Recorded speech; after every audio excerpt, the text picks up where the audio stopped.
Ito ang Big Apple Pie na dinadayo ko dito sa Tokyo, Little Tokyo sa LA.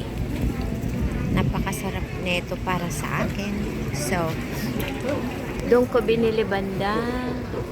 But then, yeah. Masarap siya. So, binibiyahe ko pa galing ng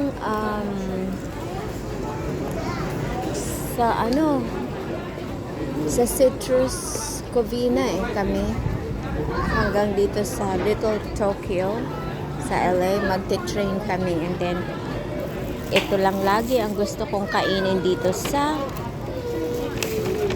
Little Tokyo. So, dinadayo ko talaga yan para lang makakain.